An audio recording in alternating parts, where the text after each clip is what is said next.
दिलशाद के जाने के बाद फाजिल खान ने मखसूस मोबाइल निकाल कर मुनव्वर का नंबर डायल किया, मगर उसका मोबाइल उसे बंद मिला। 2-3 कोशिशों के बाद उसने असफंजार का नंबर मिलाया, मगर उसका नंबर भी बंद था। उसका दिल नाखुशगवार अंदाज में धड़कने लगा। दोनों के सेलफोन्स का बैक वक्त बंद होना उसे अजीब सा लगा था। कुछ देर सोचने के बाद उसने एक और नंबर डायल किया जो कि असफंजार और मुनव्वर के वाकिफकार का था। कॉल अटेंड करने वाला मोहतात अंदाज में मुस्तफसिर हुआ। यस सेठ बोला, हम सेठ फाजिल खान बोल रहे हैं, आप गालिबन नूर जमान साहब हैं। वो आदमी बोला, ओ सेठ फाजिल साहब, माजरत चाहूंगा कि आपका नंबर मेरे पास नहीं है, इसलिए पहचान नहीं सका। फाजिल बोला, कोई बात नहीं नूर जमान साहब, इससे पहले फोन पे बात करने की नौबत भी नहीं आई। वो बोला, कैसे याद फरमाया? सेठ ने कहा, असफंजार साहब का पूछना था, वो फोन अटेंड नहीं कर रहा। इसी तरह मुनव्वर साहब का नंबर भी बंद है। नूर जमान बोला, सेठ साहब, जानकारी के मुताबिक तो वो खुफिया पुलिस की कैद में है। फाजिल खान गड़बड़ा गया, हम समझे नहीं। नूर जमान बोला, उन्हें हफ्ता भर पहले सिविल कपड़ों में खुफिया पुलिस के अरकान गिरफ्तार करके ले गए थे और अब तक उनका कोई पता नहीं चला है। फाजिल खान के मुंह से तासुफ भरी आह खारिज हुई। नूर जमान ताज़ियत करने लगा, सेठ साहब, आपकी बेगम का सुना था, बहुत अफसोस हुआ। बहरहाल जो अल्लाह ताला की मर्जी। फाजिल खान बोला, मेहरबानी नूर जमान साहब, बहरहाल उनकी कोई खैर खबर मिलती है तो हमें जरूर मुत्तला करना। वो बोला, ठीक है सेठ साहब, और कुछ? फाजिल बोला, नहीं बस खुदा हाफिज। उसने मोबाइल ऑफ करके वापस अलमारी में रखा और सोफे पर बैठकर गहरी सोच में खो गया। उन दोनों का इकट्ठे गिरफ्तार होना उसे हजम नहीं हो रहा था। हैरानी की बात यह थी कि एक हफ्ता पहले गिरफ्तार होने वालों ने अभी तक उसके मुताल्लिक जबान बंद रखी हुई थी और ये बात यकीन करने वाली नहीं थी। एक हफ्ते में तो खुफिया पुलिस हाथी से बंदर होने का इकरार करवा सकती थी, ये तो फिर 2 आदमी थे और फिर उनकी फाजिल खान से कोई रिश्तेदारी भी नहीं थी कि वो उसके जुर्म पर पर्दा डालने की कोशिश करते। उसने सोचा, यकीनन मेरे खिलाफ कोई गहरी साजिश तैयार हो रही है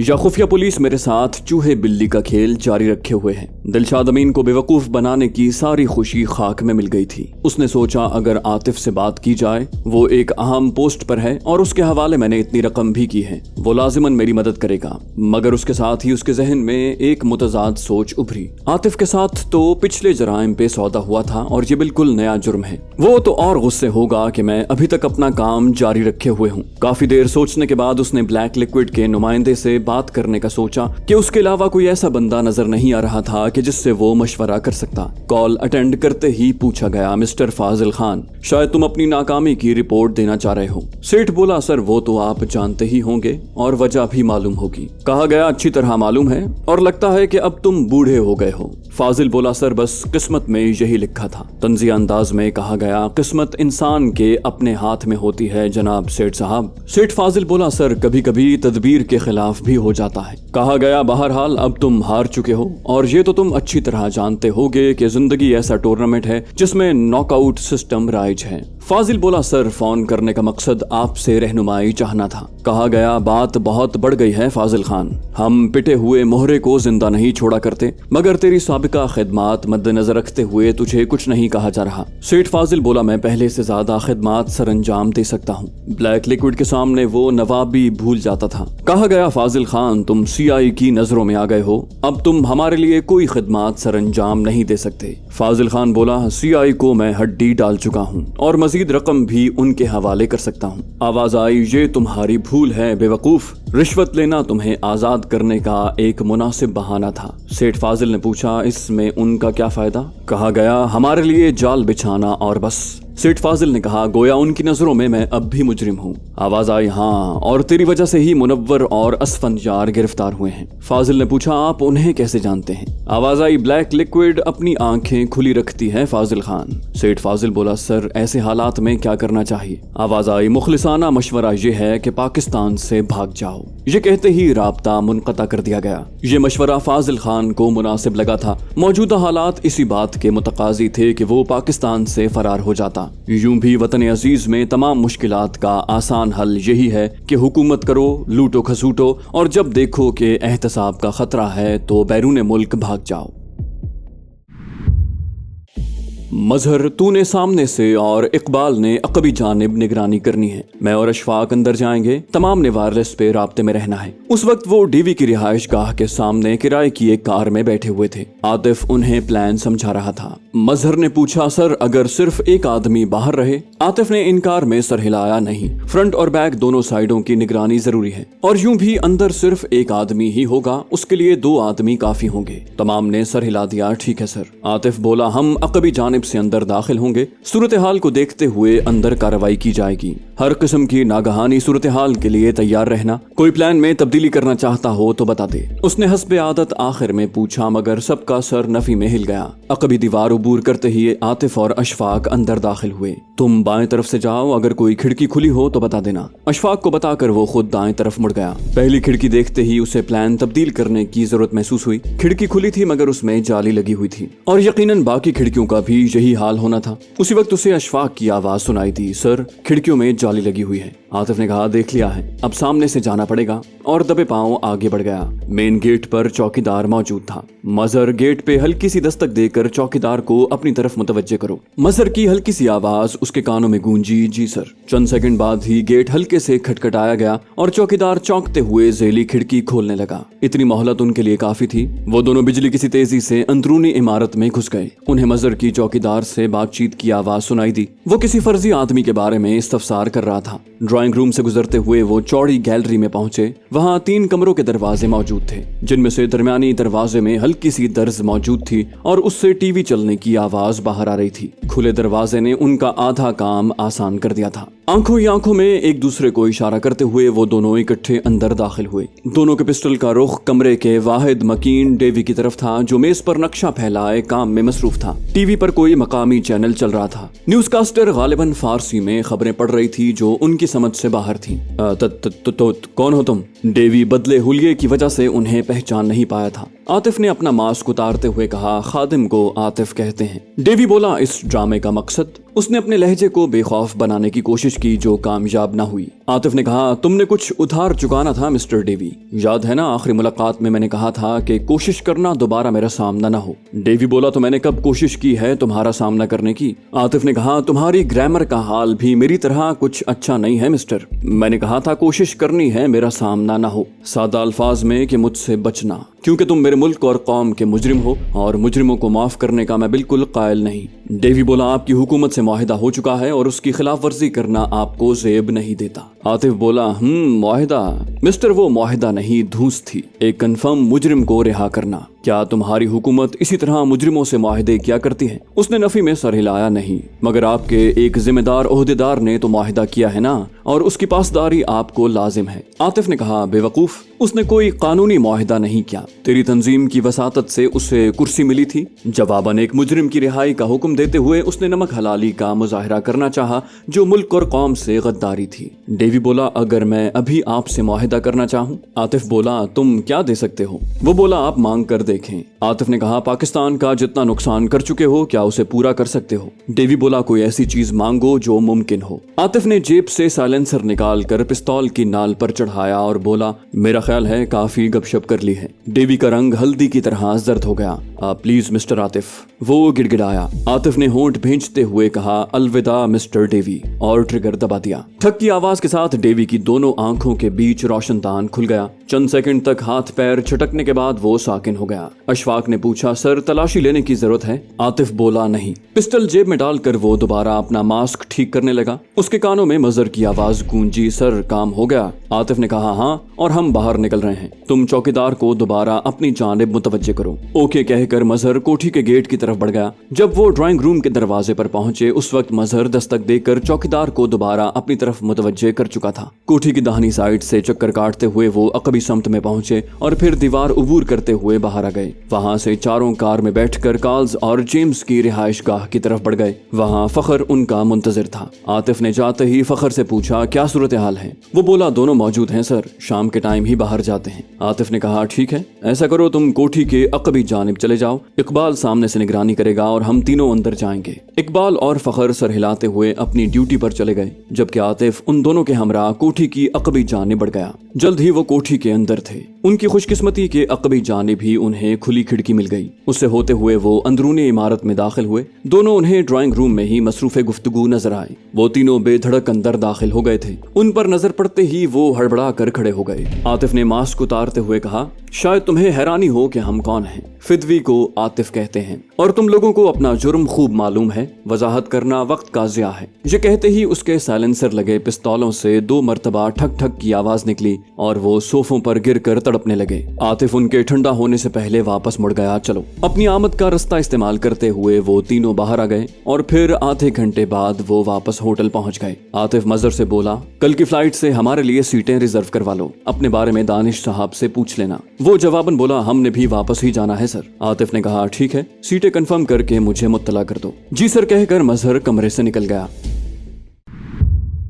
हिना की मां की मौत के बाद 3 दिन तक इस्माइल अपने क्वार्टर तक महदूद रहा। इस दौरान वो मुसलसल फाजिल खान के खिलाफ मंसूबे बनाता और बिगाड़ता रहा, यहाँ तक कि एक हतमी नतीजे पर पहुंच गया। उसके जहन में ये अछूता ख्याल आया कि फाजिल खान ने अपने गुर्गों के मरने के बाद मुहाफिजों में नए आदमी शामिल किए होंगे और वो उसके मुलाजिम ही तो होंगे, कोई रिश्तेदार तो नहीं। और दौलत के लिए लोग क्या कुछ नहीं करते। अपने मालिक से गद्दारी भी कोई इतनी बड़ी बात नहीं थी। उसने सोच लिया कि फाजिल खान के किसी आदमी को वरगला कर और दौलत का लालच देकर अपना काम निकालेगा। नए प्लान पर अमल करने के लिए वो हुलिया बदल कर क्वार्टर से बाहर आ गया। सारा दिन उसे कोठी के दाएं बाएं घूमना पड़ा। आखिर दोपहर के टाइम उसने 2 आदमियों को मुहाफिजों की जीप में बाहर आते देखा। वो बेधड़क उनके ताक़ुब में रवाना हो गया। उसके पास मोटरसाइकिल मौजूद थी। एक वर्कशॉप में उनको रुकते देखकर वो भी एक साइड पर रुक गया। शायद उन्होंने जीप का कोई काम करवाना था। उसे ज्यादा इंतजार न करना पड़ा। जल्द ही उन दोनों में से एक आदमी वर्कशॉप से बाहर निकल आया। उसका रुख फरलांग भर फासले पर मौजूद होटल की तरफ था। इस्माइल के लिए ये एक सुनहरी मौका था। जैसे ही वो होटल में दाखिल हुआ, इस्माइल भी पार्किंग में मोटरसाइकिल खड़ी करके अंदर घुस गया।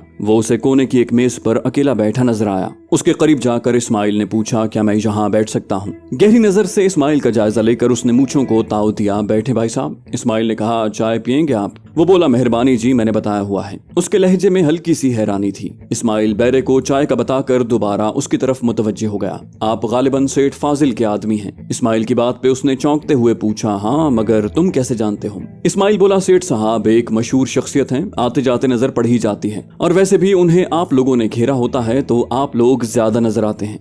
कहकर उसने किसी किस्म का तबसरा करने से गुरेज किया। इस्माइल ने गुफ्तगू जारी रखी, आपका नाम पूछ सकता हूँ? वो बोला, इलाही बख्श। इस्माइल ने कहा, बख्श भाई, अगर मैं फाजिल खान के पास काम करना चाहूँ तो? वो बोला, भाई साहब ये काम उसका खास आदमी नूरल करता है, कहते हो तो उससे मिलवा देता हूँ। इस्माइल ने कहा, वैसे तनख्वाह वगैरह कितनी देता है? उसने मुंह बनाया, तनख्वाह क्या यार, बस गुजारा ही चलाना पड़ता है। इस्माइल ने कहा, 1 लाख कमाने के बारे में क्या ख्याल है? बख्श बोला, 1 लाख? मैं समझा नहीं। इस्माइल ने कहा, मेरा एक काम करो और लाख रुपए वसूल कर लो। वो बोला, पहले काम बताओ। इस्माइल ने कहा, किसी आदमी की निगरानी करनी है और उसके बारे में एक एक पल की रिपोर्ट देनी है। वो बोला, पर मेरे पास इतना वक्त कहाँ है? इलाही बख्श के अंदाज से साफ जाहिर था कि वो काम के लिए तैयार था। इस्माइल ने कहा, मौजूदा ड्यूटी सर अंजाम देते हुए भी तुम मेरा काम कर सकते हो। इस्माइल आपसे तुम पर आ गया था। उसने पूछा, वो कैसे? इस्माइल मतलब की बात पर आ गया। बोला, फाजिल खान की निगरानी करनी है। वो हैरत से उछल पड़ा, क्या तुमने मुझे नमक हराम समझा है? उसके लहजे में गुस्सा भरा हुआ था। इस्माइल बोला, 1 लाख काम से पहले और 1 लाख काम के बाद। इस्माइल ने रेट बढ़ाते हुए नोटों की गड्डी निकाल कर मेज पर रख दी। नोटों की झलक ने अजीब असर दिखाया था। इलाही बख्श के बिगड़े तासुरात में नरमी झलकी जो बतदरीज असबात में ढल गई। उसने दाएं बाएं देखकर होंठों पर जबान फेरी।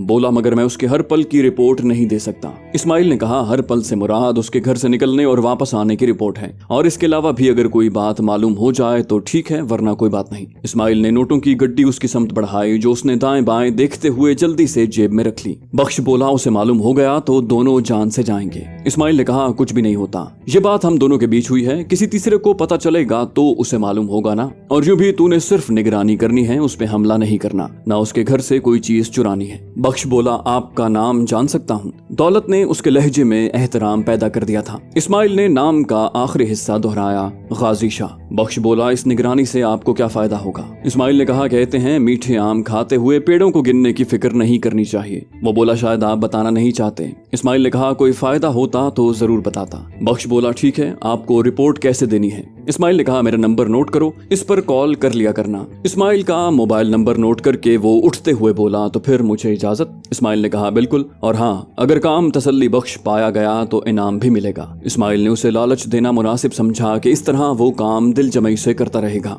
एक अहम काम बहुत आसानी से निबट गया था। बाकी का दिन उसने जरूरी सामान की खरीदारी में गुजारा। फाजिल खान का मसला हिना की वजह से बहुत तूल खींच गया था और अब वो जल्द से जल्द इसे निपटाना चाहता था। सर, इस तरह आतिफ की इस तजवीज की बदौलत दो अहम मोहरे पकड़े गए हैं। कराची में होने वाली ज्यादातर दहशतगर्दी के वाकयात इन दोनों की वजह से ही मुमकिन हुए। एक आदमी का काम दहशतगर्दी के आलात तैयार करना था और दूसरा उन्हें इस्तेमाल करने के लिए आदमी मुहैया करता था। सिद्दीकी साहब उस वक्त बदर साहब के ऑफिस में बैठे उन्हें तफसील से ताज़ा सूरत हाल से आगाह कर रहे थे। बदर साहब बोले दुरुस्त है, मगर हमने इसकी कीमत भी तो अदा कर दी है। मेरी मुराद ब्लैक लिक्विड के एजेंट्स की रिहाई से है। बदर साहब अब तक डेवी पार्टी की रिहाई को नहीं भुला पाए थे। सिद्दीकी साहब बोले सर, उनसे हमने सारी मालूमात हासिल कर ली थी। बदर साहब बोले सिद्दीकी साहब, वो पाक सरजमीन के मुजरिम थे। गो कई मुजरिम कानून के शिकंजे से बच जाते हैं, मगर ये तो पकड़े गए थे ना।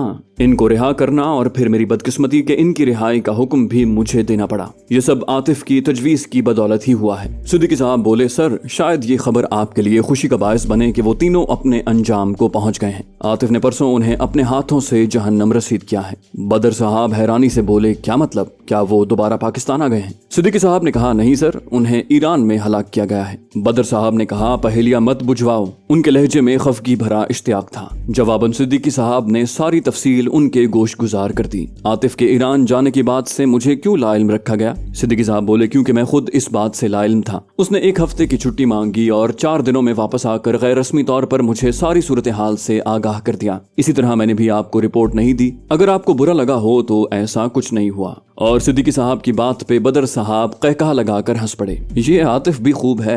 बदर साहब के लहजे से सिद्दीकी साहब को अंदाजा लगाने में देर न लगी कि वो आतिफ से खफा नहीं है। सिद्दीकी साहब बोले सर, मुल्क दुश्मन अनासिर के लिए उसके दिल में जरा भी रहम नहीं। बदर साहब बोले सिद्दीकी साहब, ऐसे जवान मुल्क और कौम का सरमाया होते हैं। आज जबकि जवानों को लहव लाभ से फुर्सत नहीं है, ऐसे हालात में आतिफ जैसे जवान का वजूद किसी नेमत से कम नहीं होता। सिद्दीकी साहब का सर उनकी तायद में ऊपर नीचे हिलने लगा। बजा फरमाया सर। बदर साहब बोले मेरी तरफ से उसे थैंक्स कह देना। पिछले 2 हफ्तों से मैं सही तरीके से सो नहीं सका। हालांकि मुजरिमों की रिहाई मेरी मंशा के खिलाफ थी, मगर फिर भी जमीर की अदालत में जवाबदही काफी मुश्किल हो जाती है। सिद्दीकी साहब बोले आपकी खुशी उसके लिए किसी बड़े इनाम से कम नहीं होगी सर। बदर साहब ने कहा इनाम तो खैर उसे तवक्को से बढ़कर मिलेगा और जरूर मिलेगा, लेकिन वो मेरा और उसका मामला है। सिद्दीकी साहब मुस्कुराए सर, कुछ हमें भी पता चले। वो बोले समिया ने मास्टर कर लिया है और जानते हो दोनों एक दूसरे को काफी पसंद करते हैं। सिद्दीकी साहब बोले सर ऐसा कैसे हो सकता है? आतिफ की कोई बात मुझसे छुपी हुई नहीं है। बदर साहब बोले वो खानदानी लड़का है मियाँ। समिया से उसकी मुलाकात यूनिवर्सिटी में हुई। आतिफ मियाँ किसी केस के सिलसिले में वहाँ गए थे। उसे ये भी मालूम नहीं कि वो मेरी बेटी है। उसने अपने बारे में सब कुछ समिया को बता दिया था और अपने वालिदैन को हमारे यहाँ भेजने के बारे में पूछा। जवाबन समिया ने बताया कि उसके मास्टर्स करने के बाद ही वो अपने वालिदैन को हमारे यहाँ भेज सकता है। अब दोनों की कभी कभार फोन पर हेलो हाय हो जाती है और बस। मैंने भी आतिफ मियाँ को बावर करवाने की जरूरत कभी महसूस नहीं की कि समिया मेरी बेटी है। यूं भी मैं उसकी कारकर्दगी और ईमानदारी से मुतमईन था। बाकी ना तो वो फिल्मी अंदाज का कोई घटिया आशिक है और ना ही समिया कोई गिरे पड़े किरदार की मालिक है। अपनी हर बात वो मुझसे शेयर करती है। सिद्दीकी साहब ने कहा फिर तो ये वाकई उसके लिए बहुत बड़ा इनाम है। बदर साहब बोले इनाम का तो नाम है साहब, मैं तो यूं भी किसी बहाने की तलाश में था। सिद्दीकी साहब बोले बहरहाल मेरी तरफ से पेशगी मुबारक कबूल हो। बदर साहब ने कहा थैंक यू सिद्दीकी साहब। वो बोले सर वो मेरे लिए बेटे की तरह है। जितनी आपको समिया प्यारी है उतना ही वो मुझे अजीज है। बदर साहब ने कहा वो भी तो आपकी हर बात बेचू चरा तस्लीम करता है। सिद्दीकी साहब मुस्कुराए शागिर्द जो ठहरा वो क्या कहते हैं फरमाबरदार शागिर्द। बदर साहब ने कहा बहरहाल उसे बता देना कि हफ्ते की शाम उसकी हमारे यहाँ दावत है, माँ उसके उस्ताद मोहतरम के। सिद्दीकी साहब ने कहा ओके सर, इसके अलावा कोई हुक्म? और वो जाने के इरादे से उठ खड़े हुए। बदर साहब बोले ये हुक्म नहीं दरखास्त है सिद्दीकी साहब। ये कहकर वो भी उन्हें अलविदा करने के इरादे से खड़े हो गए। तो दोस्तों ये थी हमारी आज की एपिसोड। उम्मीद करते हैं आपको हमारी कहानी पसंद आई होगी। जाने से पहले इस वीडियो को लाइक कीजिए और शेयर करना मत भूलिए। कमेंट करके हमें बताइए कि आपको हमारी वीडियो कैसी लगी। और अगर अभी तक आपने इस चैनल को सब्सक्राइब नहीं किया तो इसे सब्सक्राइब कीजिए और बेल आइकन दबाकर ऑल नोटिफिकेशंस ऑन कर लीजिए। कराची के इलाके कायदाबाद फ्लाईओवर के करीब धमाका। रोशनी के शहर कराची को तारीक करने की साजिशें बेनकाब। भारतीय एजेंसी रॉ की चालबाजियां मक्कारियां। एक ऐसे नौजवान की दास्तान जिसे हालात ने दहशतगर्द बनने पर मजबूर किया। बदनाम ज़माना एजेंसी ब्लैक वाटर के गलीज धंधे। पाकिस्तानी ISI के कारनामे। मुल्क की खातिर कुर्बानियां। स्नाइपर और भगोड़ा के बाद पेश खिदमत है रियाज आकिब कोहलर का एक और शाहकार नॉवल दलदल।